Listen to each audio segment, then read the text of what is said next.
I never expected my retirement project would turn into the legal nightmare that consumed my entire winter.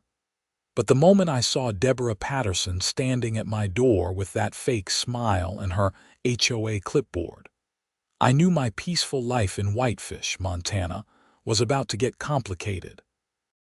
I had moved to this mountain community 3 years ago, right after selling my construction business in Seattle. The property I purchased was a dream come true, 5 acres backing onto national forest land, with my house sitting on the front portion and a natural stretch of wilderness extending behind it. The previous owner had let the back acreage grow wild, but I saw potential in those woods. "Good morning, Mr. Richards," Deborah said, her smile not reaching her eyes. "I hope I am not interrupting anything." I was still in my work clothes, covered in sawdust from building a new shed. "What can I do for you, Deborah?" She held up her clipboard like it was a weapon.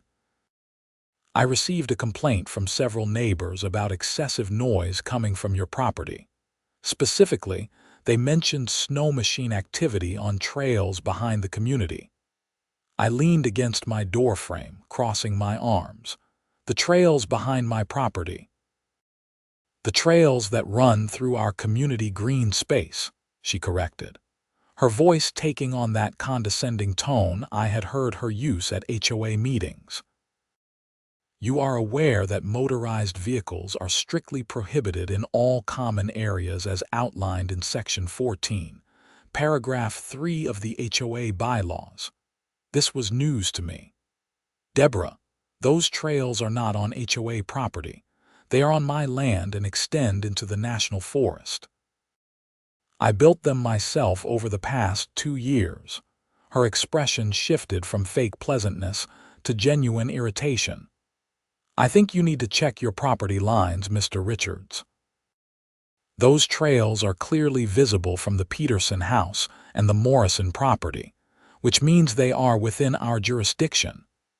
Being visible from somewhere does not make them HOA property," I said, keeping my voice level despite my growing frustration. "I have the survey maps from when I purchased this place. The trails start well within my property boundaries." Deborah clicked her pen, a nervous habit I had noticed during board meetings. "Regardless of where the trails start, using loud recreational vehicles disrupts the peaceful enjoyment of the community. We have received multiple complaints." "From who?" "That information is confidential," she said primly. "What matters is that you are in violation of community standards. I am issuing you a formal warning today, and if the behavior continues, you will face fines of $500 per incident." I felt my jaw tighten. "You cannot fine me for using my own property." "We will see about that," she said, turning on her heel and walking back toward her white Mercedes SUV. "Consider this your official notice. Any further snow machine use will result in penalties."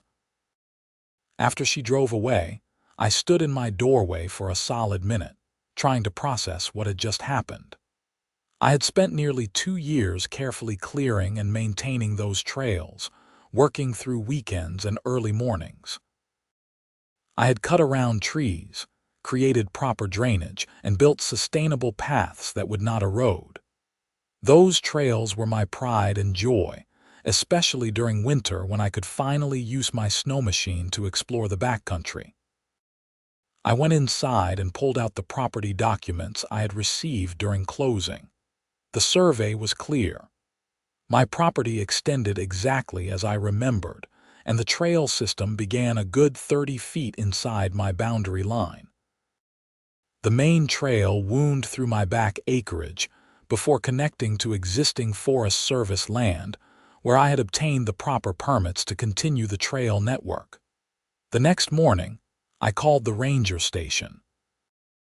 I had worked with a Forest Service ranger named Tom Mitchell during the initial trail planning process. He had been incredibly helpful, providing guidance on sustainable trail building and approving my extension onto federal land. "Jake, good to hear from you," Tom said when he picked up. How are those trails holding up? The trails are great, but I've got an HOA problem. I explained the situation with Deborah and her threats of fines. Tom was quiet for a moment. That does not make any sense. I have the permits right here in our system. You built those trails entirely within legal boundaries. The HOA has no jurisdiction over federal land or your private property. Can you send me documentation of that? I think I am going to need it. I will do better than that, Tom said. I will come out tomorrow and walk the trails with you. We can document the boundaries, and I will provide you with an official statement if needed. I have dealt with HOAs before. They tend to back down when federal agencies get involved. That evening, I decided to check the HOA bylaws more carefully. I pulled out the thick binder I had received when I first moved in, a document I had admittedly only skimmed before signing. Section 14 did indeed mention restrictions on motorized vehicles, but the language specifically referred to common areas, shared spaces, and community property. There was nothing about private property use, and certainly nothing that would give them authority over what I did on my own land. The next afternoon, Tom showed up in his ranger uniform, carrying a GPS unit and a camera. We walked the entire trail system together, starting from the trailhead on my property. He took photographs of the property markers, GPS coordinates at key points, and detailed notes about the trail construction. You did excellent work here, Tom said as we paused at a scenic overlook I had created. These trails are better maintained than some of our official Forest Service routes. I wanted to do it right, I said. I spent 6 months just planning before I cut the first tree. We reached the point where my property line ended and Forest Service land began. Tom had installed a small marker there 2 years ago when he approved my permit. He photographed it carefully. "This is clear evidence," he said. "Your trails start well within your property, and you have written authorization to extend them onto federal land. The HOA has absolutely no legal standing here." "Try telling that to Deborah Patterson," I muttered. Tom grinned. "I will if I have to. Let me write up an official report." "If they try to fine you, you will have federal documentation proving you are operating legally." 2 days later, I received a certified letter from the HOA. Inside was a formal notice of violation and a fine of $500 for continued use of prohibited motorized vehicles in community areas. They claimed I had been seen riding my Snowmachine on the morning after Deborah's visit. They were right about that. I had gone out for a dawn ride, enjoying the fresh powder that had fallen overnight. But I had been on my own trails, on my own property and authorized federal land. This was getting ridiculous. I called an attorney, Mark Sullivan, who specialized in property law and HOA disputes. His office was in Kalispell, about 15 miles from Whitefish. "Do not pay that fine," Mark said immediately after I explained the situation. "Once you pay, you are essentially admitting wrongdoing. We need to fight this from the start. What are my options?" "First, we send them a response with your property survey, the Forest Service documentation, and a clear statement that they have no authority over your legal use of your own land. If they persist, we can sue them for harassment and seek to recover your legal fees." "How much is this going to cost me?" Mark sighed. "Probably more than the fine, at least initially. But if we win, which I am very confident we will, they will have to cover your costs. Plus, we will set a precedent that protects your rights going forward." I authorized him to proceed. Mark drafted a detailed response letter, attaching copies of my property survey, Tom's Forest Service report with photographs, and the original permits authorizing trail construction. The letter politely but firmly explained that the HOA had no jurisdiction over my private property or federal land, and demanded they withdraw the fine immediately. The HOA board meeting that month was packed. Word had spread about the dispute, and apparently the community was divided. Some people supported my right to use my own property. Others sided with Deborah, claiming that my snow machine noise was disruptive and set a bad precedent. Deborah called the meeting to order, her expression stern as she looked directly at me in the audience. We have several items on the agenda tonight, but I know many of you are here regarding the Richards situation. The Richards situation, I repeated under my breath. A woman sitting next to me, Carol Henderson, patted my arm sympathetically. She and her husband were some of my few allies on the board. Mr. Richards has refused to pay the fine levied against him for violation of community standards, Deborah continued. He has also engaged a lawyer and is threatening legal action against this board. I am not threatening anything, I said, standing up. I am defending my right to use my own property legally. The fine you issued is baseless because those trails are not on HOA land. Another board member, Patricia Morrison, spoke up. The trails may not start on HOA property, but your activities affect the community. We can hear the snow machine from our homes.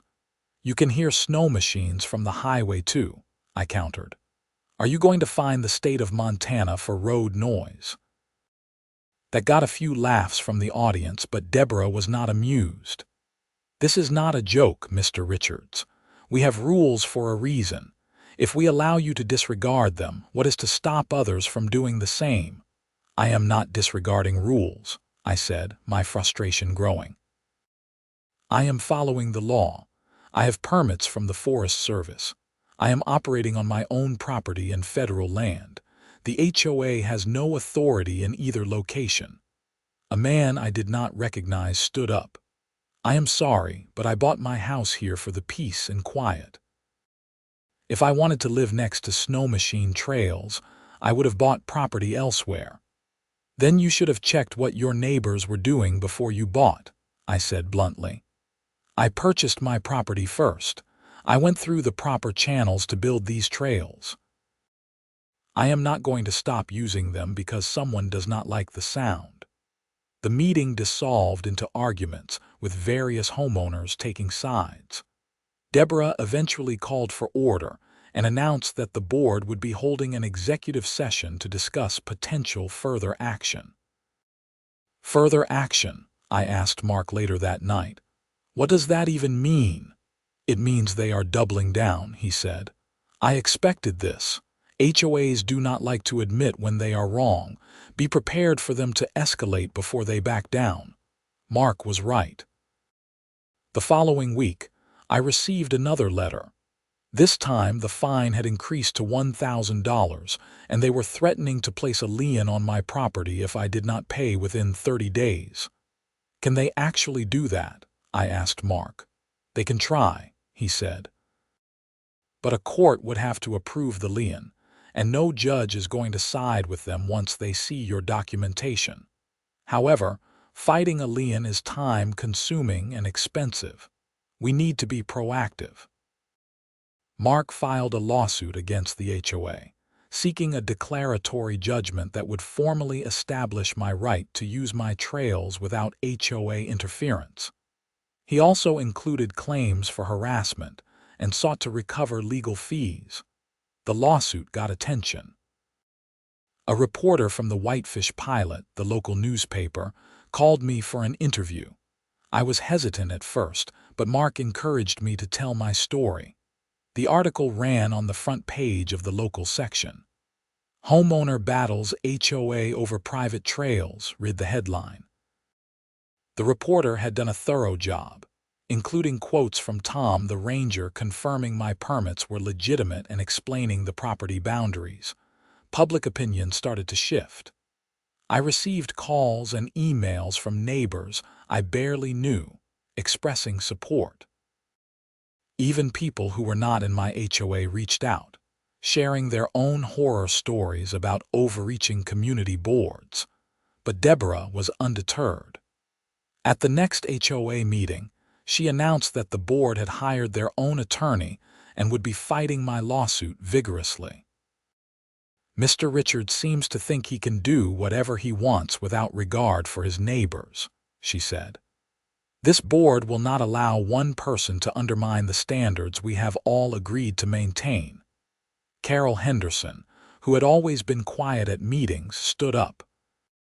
Deborah, with all due respect, Jake has not violated any standards. He has documentation proving the trails are on his property and federal land. Why are we wasting HOA money fighting a battle we cannot win? Because it is about principle, Deborah snapped. If we let this go, we lose all authority. We never had authority over his private property, Carol's husband David added. You are letting your pride turn this into an expensive disaster. Other voices joined in, and I realized the board itself was starting to fracture. Two other board members, Richard Cooper and Linda Walsh, seemed increasingly uncomfortable with Deborah's aggressive stance. After the meeting, Richard approached me in the parking lot. Jake, I want you to know that not all of us support this fight. I tried to argue against the fines, but Deborah has Patricia convinced that we need to make an example of you.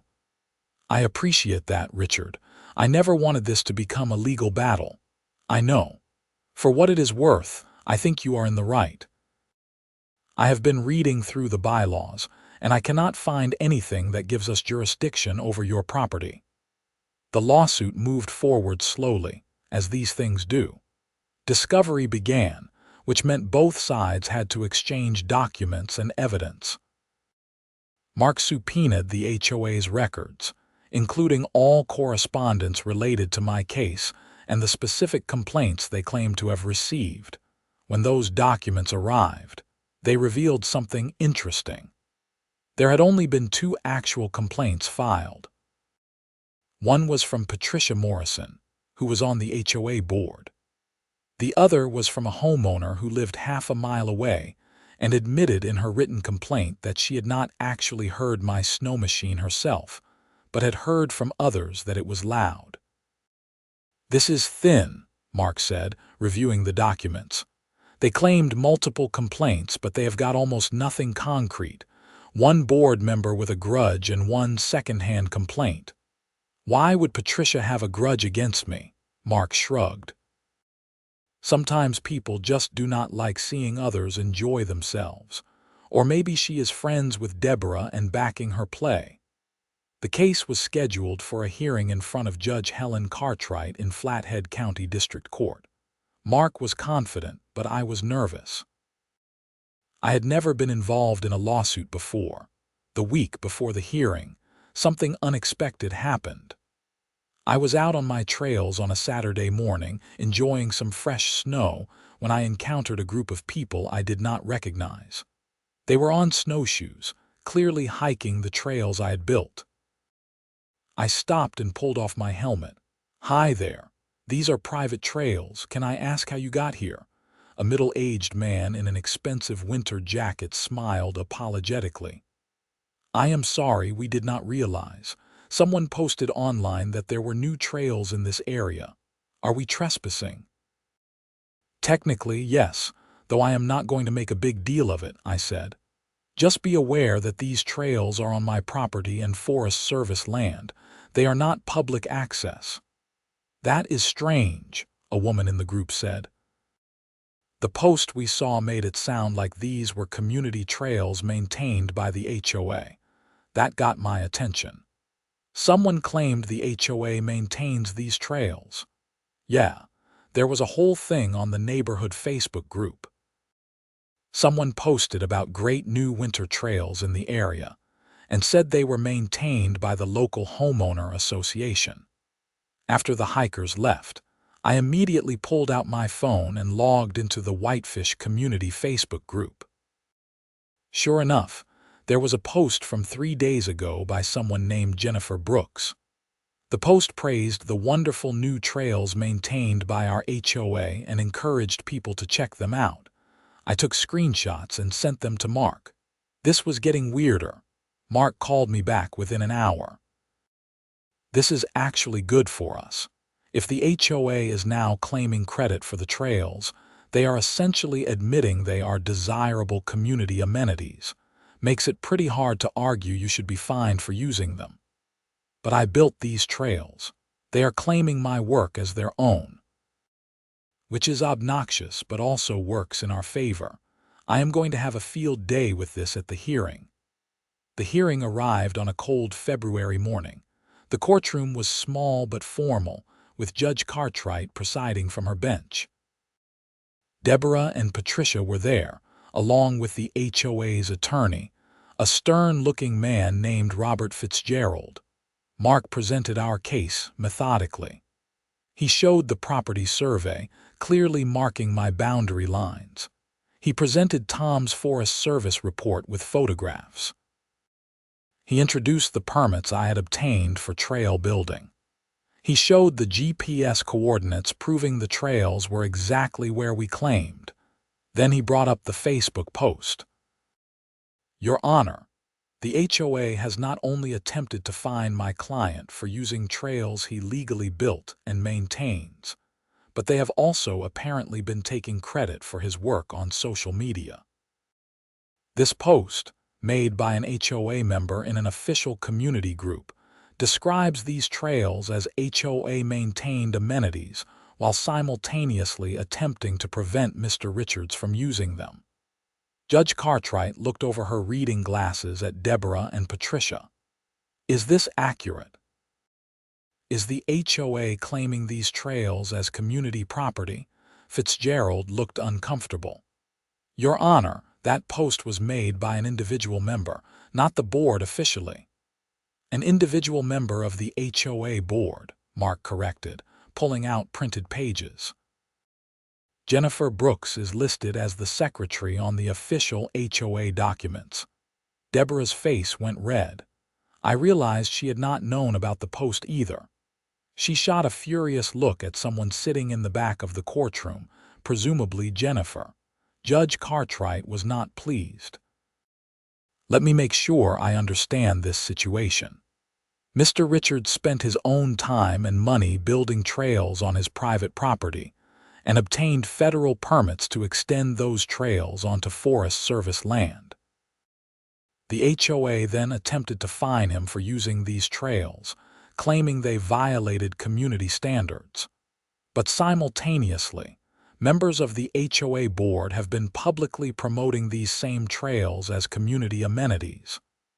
That post was unauthorized, Fitzgerald said quickly. The board did not approve that message. But they did not correct it either, Mark pointed out. The post has been up for over a week and has dozens of comments from community members. The HOA had plenty of time to clarify or remove it. The judge reviewed the documents in front of her for several long minutes. Then she looked up. I am ruling in favor of Mr. Richards. The evidence clearly shows these trails are on his private property and authorized federal land. The HOA has no jurisdiction to regulate his use of them. The fines are vacated, and the HOA is prohibited from any further attempts to penalize Mr. Richards for trail use. Your Honor, Fitzgerald began, but the judge held up her hand.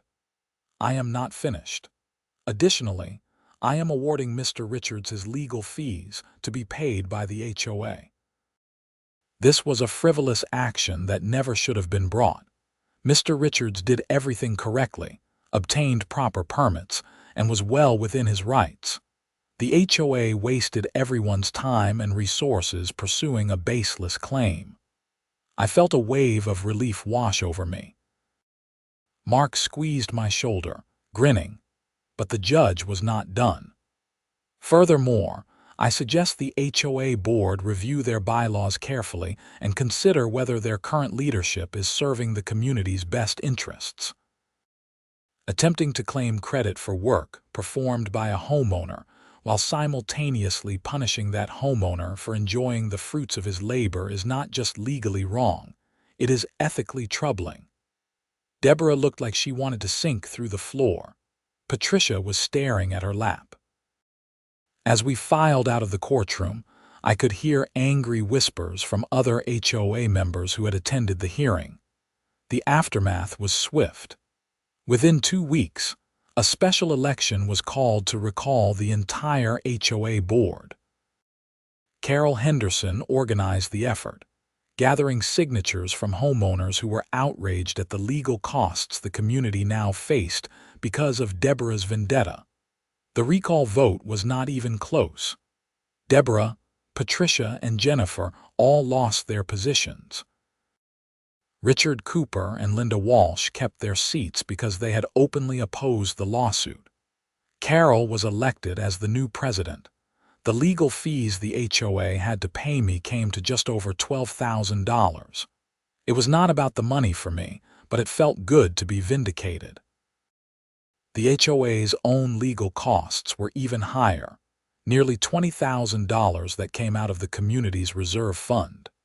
At the first meeting under Carol's leadership, she made a formal apology to me in front of the entire community. "Jake, on behalf of the HOA, I want to apologize for the harassment you endured. You did everything right, and you were treated shamefully. We are grateful for the trails you built and maintain. They are an asset to our community, and we are lucky to have you as a neighbor." The applause that followed was genuine.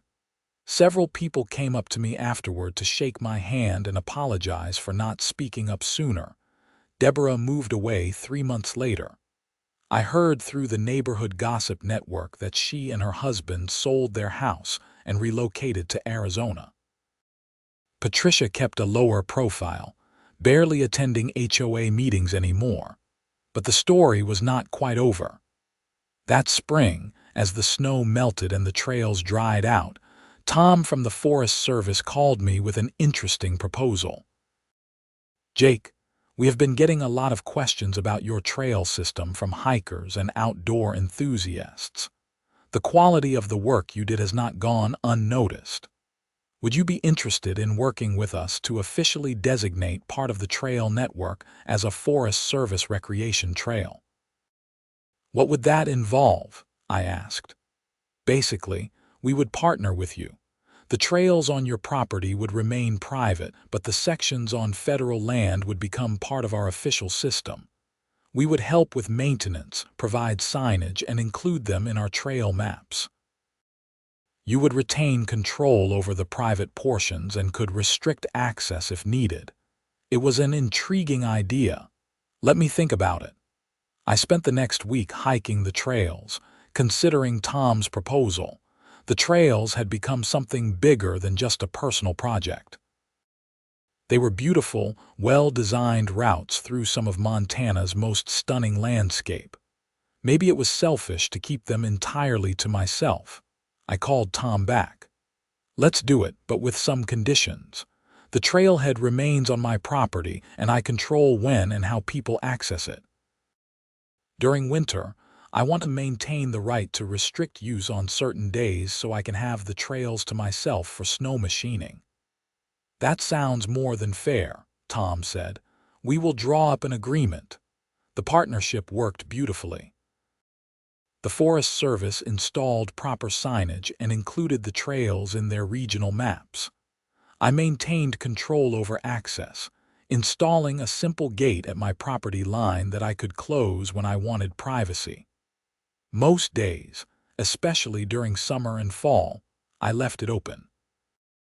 The trails became popular with hikers, mountain bikers in summer, and cross-country skiers in winter. I got to know many of the regular users. People started calling them the Richards Trails, which felt surreal but also satisfying. I kept up my snow machine use, usually going out early in the morning before other people were on the trails. The new HOA board had no issues with it. In fact, Carol's husband David bought his own snow machine and occasionally joined me for rides. One Saturday morning, about a year after the lawsuit, I was out on the trails when I encountered a young couple who looked lost. I stopped to help them with directions. The woman looked at me with recognition. "Wait, are you Jake Richards, the guy who built these trails?" "That's me," I acknowledged. "Oh my God, thank you so much for these trails. We moved here from Denver last year and these have been amazing. We hike them all the time." Her husband nodded enthusiastically. "Seriously, man, we heard about the whole HOA thing. That was crazy. I am glad you won." "Me too," I said with a grin. They were not the only ones. Over time, I had countless encounters with people who appreciated the trails. Parents brought their kids to learn to mountain bike. Older couples used the gentler lower sections for daily walks. Serious hikers challenged themselves on the steeper upper portions that led to scenic overlooks. The trails had become a genuine community resource, benefiting everyone. It was exactly what I had hoped for when I started the project, even if I had not fully realized it at the time. Looking back on the whole ordeal, I realized it had taught me important lessons about standing up for what was right, even when it was expensive and stressful. If I had backed down and paid that first $500 fine, Deborah and her board would have continued finding ways to control and harass me. The lawsuit was not just about trails or snow machines. It was about establishing that homeowner associations have limits to their power and cannot simply override property rights and federal law because they feel like it. The experience also showed me the importance of documentation and following proper procedures. If I had built those trails without Forest Service permits, or if I had not maintained clear records of my property boundaries, the lawsuit could have gone very differently. Doing things the right way from the start saved me in the end. Tom and I became good friends through the process.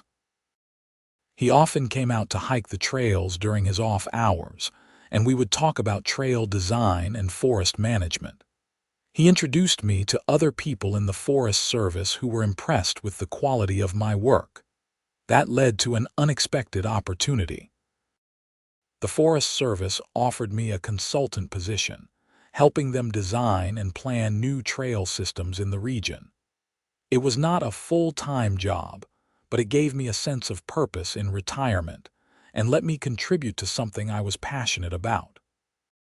I also got more involved in the HOA, attending meetings regularly and serving on committees. Carol encouraged me to run for the board, but I declined.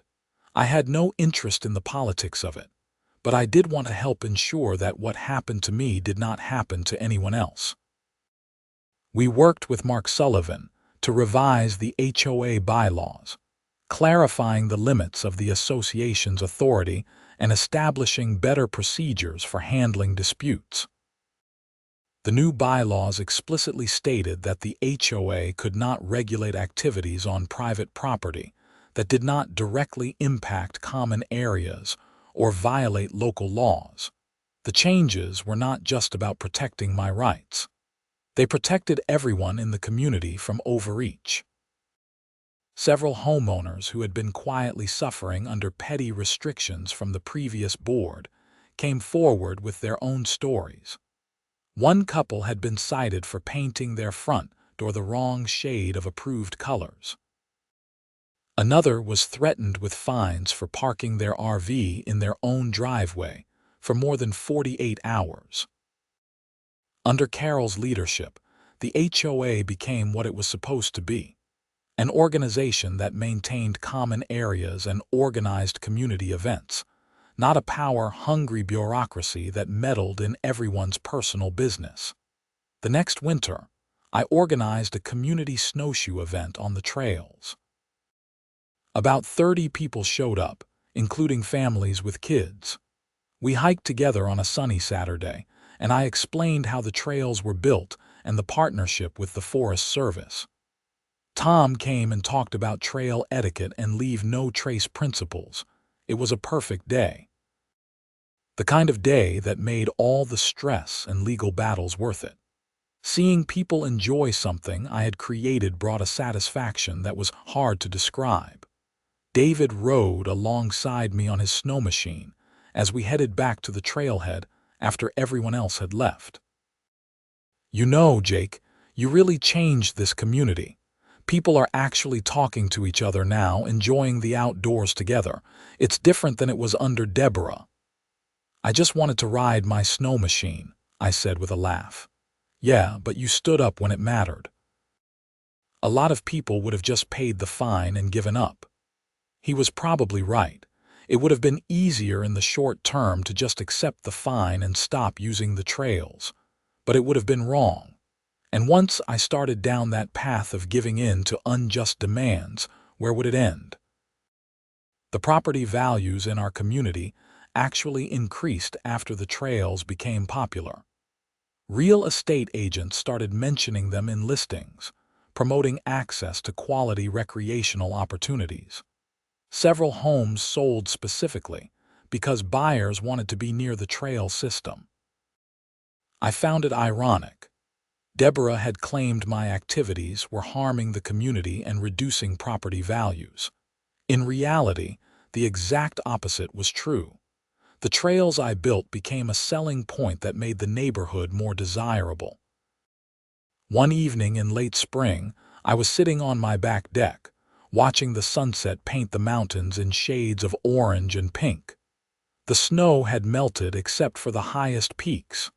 The trails would soon be perfect for hiking and mountain biking season. My phone rang. It was Mark Sullivan. "Jake, I have some interesting news," he said. "Remember that case we won last year? It has been picked up by a legal journal as an example of HOA overreach and property rights. They are using it to teach law students about the limits of homeowner association authority." "You are joking." "Nope. I just got contacted by a professor from the University of Montana Law School. He wants to include our case in his property law curriculum. You are going to be famous in legal circles." "I do not know how I feel about that," I said, though I could not help but smile. "Feel good about it. What you did matters beyond just our community. You set a precedent that protects homeowners across Montana, maybe even nationally. HOAs need to understand they cannot just make up rules and enforce them without legal basis." After we hung up, I thought about that. When I had started building the trails, all I wanted was a personal project and a way to enjoy the backcountry.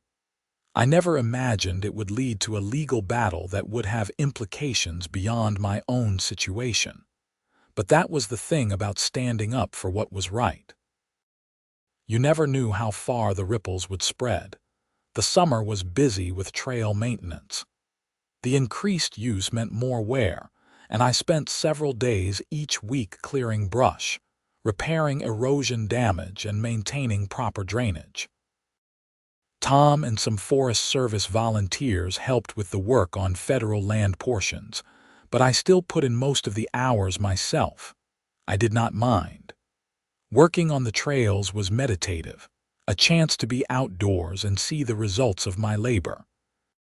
Hikers would pass by and thank me, sometimes stopping to chat or ask questions about trail building. One afternoon, a group of mountain bikers asked if I would consider building some technical features on one of the upper trails. They wanted some challenges like berms and small jumps. I was hesitant at first, but after talking with Tom about it, we decided to create a designated skills section on a portion of trail that was entirely on Forest Service land. The project took several weeks, but it was fun to do something new. I had never built bike-specific features before, and I learned a lot from watching videos and consulting with experienced riders. When we finished, the biking community was thrilled. They organized a small event to celebrate the new features, and I got to watch skilled riders fly through the course. As fall approached, I started preparing for winter again.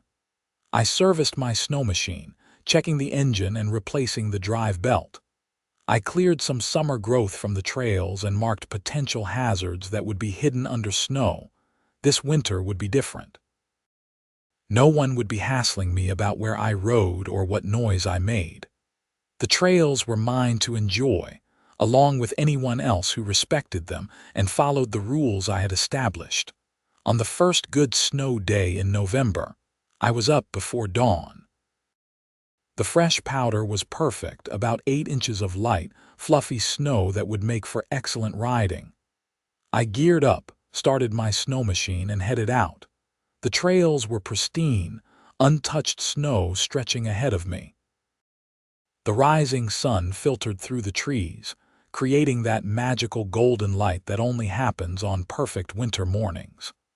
My snow machine's engine roared as I accelerated through a straight section, then carved through turns with practiced precision. This was freedom. This was what I had fought for. Not just the right to ride a snow machine, but the principle that a person should be able to enjoy their own property without arbitrary interference, as long as they were following the law and not harming others. I rode for 3 hours that morning, covering every section of the trail network. I passed through dense forest, across open meadows, and up to the high overlook where you could see the entire valley spread out below. The cold air stung my face through my helmet vents, and my muscles burned from working the machine through deep powder, but I felt more alive than I had in years. When I finally returned home, Carol and David were waiting in my driveway. They had brought coffee and fresh pastries from a bakery in town. "We saw you head out early and figured you would want some breakfast when you got back," Carol said with a warm smile. We sat on my deck, still in our winter gear, drinking hot coffee and talking about the upcoming HOA holiday party and plans for spring trail maintenance. The conversation was easy and friendly, the kind of neighborly interaction that should be normal but had been impossible under the previous board's toxic leadership. "You know what I am grateful for," David said. "That you did not just back down. A lot of people would have. But you fought, and it made all of us realize we did not have to accept bad leadership or unreasonable rules." "I just did what anyone should do when they are in the right," I said. "Maybe," Carol said. "But not everyone has the courage to actually do it, especially when it is expensive and stressful. You changed our community for the better, Jake. Do not underestimate that." Their words stayed with me long after they left. I had never thought of myself as particularly courageous. I had just been stubborn and unwilling to accept an injustice. But maybe that was enough. Maybe that was all it took to make a difference. The winter passed beautifully. I rode the trails regularly, sometimes alone, sometimes with David or other neighbors who had gotten into snow machining. We established an informal riding group that met most Saturday mornings. The trail network could handle multiple riders without feeling crowded, and we all respected the boundaries and rules. I also kept the trails open for snowshoers and cross-country skiers on certain days, posting a schedule on a board at the trailhead. It worked well. Everyone got to enjoy the trails, and there were no conflicts between different user groups. One February afternoon, I encountered a woman on snowshoes who looked familiar. It took me a moment to place her, but then I realized it was Patricia Morrison, the former board member who had sided with Deborah. She looked embarrassed when she recognized me. "Jake, I am sorry. I know I do not have any right to be on your trails after what I did." I stopped my snow machine and pulled off my helmet. "The trails are open to anyone who respects them, Patricia. That includes you." "I wanted to apologize," she said, her voice shaking slightly. "I was wrong to support Deborah. I knew the fines were not justified, but I went along with it anyway. I am ashamed of how I acted." It took some courage for her to say that. I appreciated it. "Apology accepted. What's done is done. No point holding grudges." She looked relieved. "Thank you. The trails are beautiful, by the way." "You did incredible work. Thanks. Enjoy your hike." As I rode away, I felt a sense of closure. Patricia's apology had not been necessary for me to move on, but it was good to receive it anyway. It reminded me that people could change and grow, and that forgiveness was usually better than holding on to anger. Spring came again, and with it, a new challenge. The increased popularity of the trails was creating some problems. The parking area on my property was getting crowded on weekends. People were sometimes blocking access or parking in ways that made it hard for me to get in and out. I worked with Tom to develop a solution. The Forest Service agreed to build an official parking area just off the main road, about a quarter-mile from the trailhead. It would have designated spaces, better access, and would take the pressure off my property. The construction took most of the summer, but when it was finished, it made a huge difference. Hikers and bikers could park in the official lot and walk the short distance to the trailhead. I installed a new gate at my property line that allowed trail access while keeping vehicles off my land. The new setup worked perfectly. I still had full control over my property, but the public had better access to the trail system. Everyone benefited. In August, the Whitefish Pilot did a follow-up article about the trails. The reporter interviewed me, Tom, Carol, and several regular trail users. The article highlighted how the community had come together after the initial conflict to create something positive. The Richards Trails are an example of what happens when individuals and government agencies work together for public benefit. The article concluded. What started as a property rights dispute became an opportunity to build recreational infrastructure that serves the entire region. Reading that article made me proud. It also made me reflect on how much had changed in just over 2 years. I had gone from being harassed by my HOA to being recognized as a community asset. The trails had gone from a personal project to a regional resource. But more importantly, I had learned that standing up for principle was worth the cost. The lawsuit had been stressful and expensive, even though I ultimately recovered my legal fees. There had been moments when I questioned whether it was worth the fight, but looking back, I knew it absolutely was. If I had given in to Deborah's demands, I would have taught the HOA board that they could bully homeowners into compliance even when they had no legal authority. Other people would have suffered under that precedent. The community would have remained under dysfunctional leadership. Instead, by fighting back, I had helped create change that benefited everyone. The HOA was now run by people who understood the proper role of a homeowner association. The bylaws had been reformed to protect individual rights. And the community had a trail system that brought people together instead of driving them apart. That fall, I was invited to speak at a regional conference on property rights and HOA governance. I was nervous about public speaking, but Mark encouraged me to do it. The conference was held in Missoula, about 2 hours from Whitefish. The audience was a mix of lawyers, homeowners, and HOA board members interested in better practices. I told my story, walking through the timeline from building the trails to the lawsuit to the eventual resolution. The key lesson, I concluded, is to document everything and follow proper procedures from the start. If I had not obtained Forest Service permits or maintained clear property records, I would not have been able to prove my case. But equally important is being willing to stand up when you are right. HOAs depend on homeowners backing down because fighting is expensive and stressful. Sometimes you have to be willing to fight anyway. The response was overwhelmingly positive.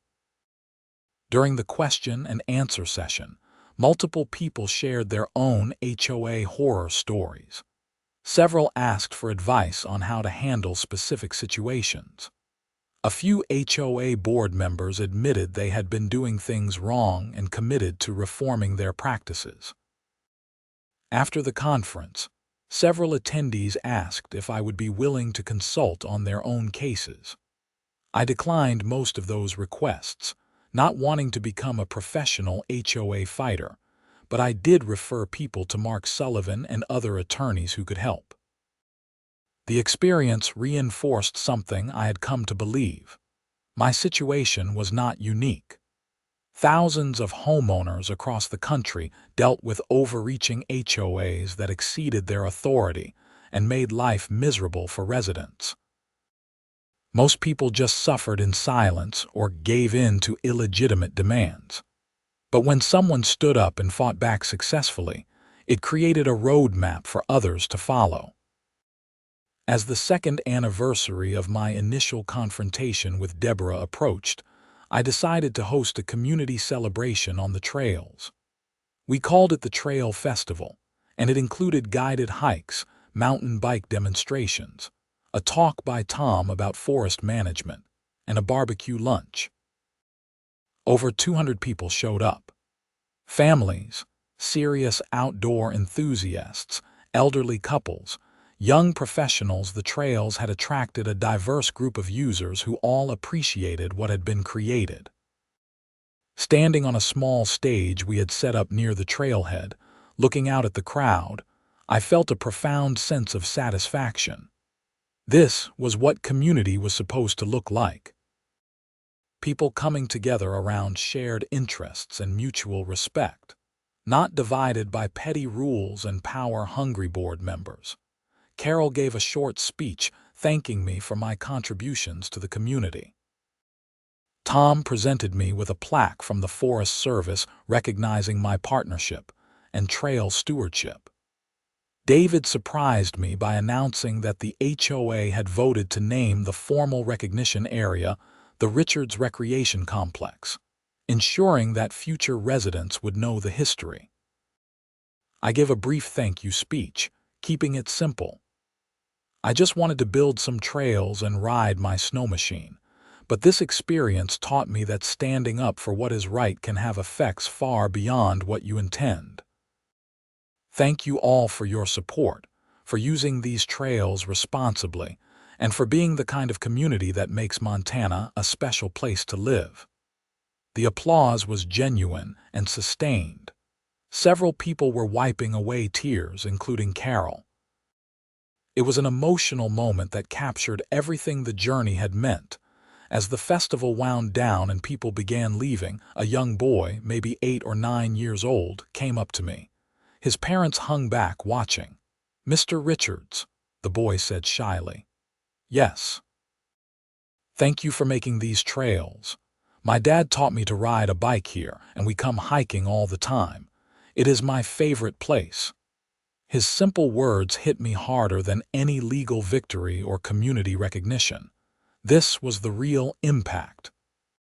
Creating a place where a father could teach his son to ride a bike, where families could make memories together, where people could connect with nature and each other. "You are very welcome," I said, my voice thick with emotion. "I am glad you enjoy it."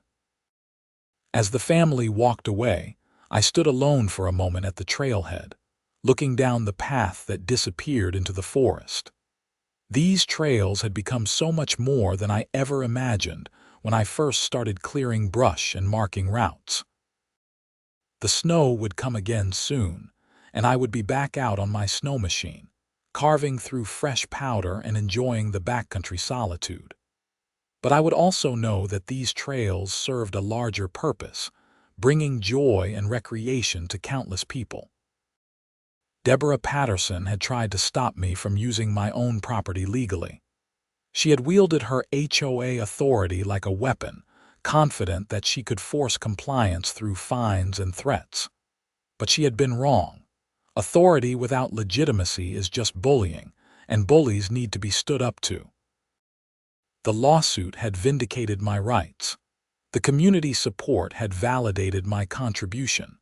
But the real victory was much simpler.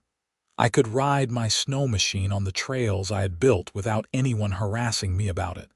That was all I had wanted from the start. The freedom to enjoy my property and pursue my interests without arbitrary interference. It was a simple thing, really, but it was worth fighting for. As I locked up the gate that evening after the festival, I felt at peace. The battle was over. The trails were secure, the community was thriving, and I could look forward to many more winters of early morning rides through pristine powder, knowing that I had stood my ground and won. Sometimes the best endings are not dramatic or complicated.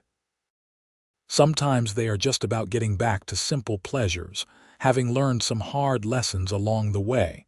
I had my trails, my snow machine, and a community that appreciated both. That was enough. That was everything.